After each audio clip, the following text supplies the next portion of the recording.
Македонија мора да реши која е црвената линија за постигнување компромис со Бугарија, во кој дел ќе попушти, а што ќе побара за возврат, со оглед дека земјата со која преговара за да се отвори европскиот пат е членка на Европската унија.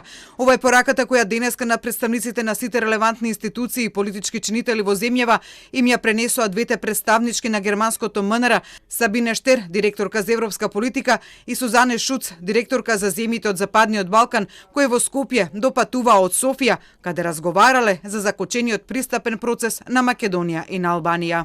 Ова е причината зошто Сабина и јас отидовме во Софија. Имавме состаноци во Софија. Вчера дојдовме тука да разговараме со вас со цел да се разговара и со Бугарија, да се види што може и понатаму да се направи како кога Германија беше председавач со Европската унија и имавме многу големи напори да се почнат преговорите.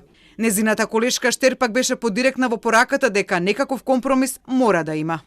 Тоа е една многу тешка и важна одлука. Пред се владата и сите проевропски сили треба да ја донесат таа одлука, докаде може да оди компромисот. Не верувам дека би се правел компромис околу националниот идентитет, меѓутоа ќе може да има компромиси за други работи, во однос на чекорите во процесот на пристапување, колку другиот ќе попушти, колку другиот ќе прифати, бидејќи едната земја е веќе членка на Европската унија, колку може таа да се меша и може да бара одредени активности. Мислам дека треба да се донесе таква одлука. При тоа Штер посочи дека одлуката што би ја донела Македонија би била суверена одлука на една земја во која тие нема да се мешаат. Штер од Скопје посредно испрати порака и до Бугарија, посочувајќи дека малцинските права и другите вредности се дел од Европската унија и сите треба да ги почитуваат, но од прашањата поврзани со идентитетот и со историјата не може да имаат свое место во процесот на пристапување.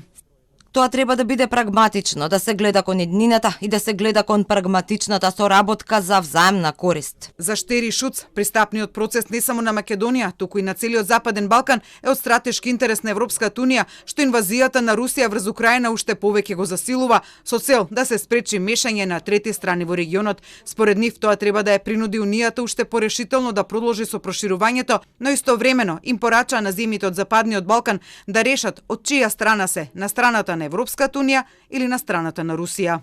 Сметаме дека сите земји кои се кандидати или сакаат да бидат кандидати за членство, треба јасно да бидат на страната на ЕУ, бидејќи со оглед на војната што е во тек, нема неутралност.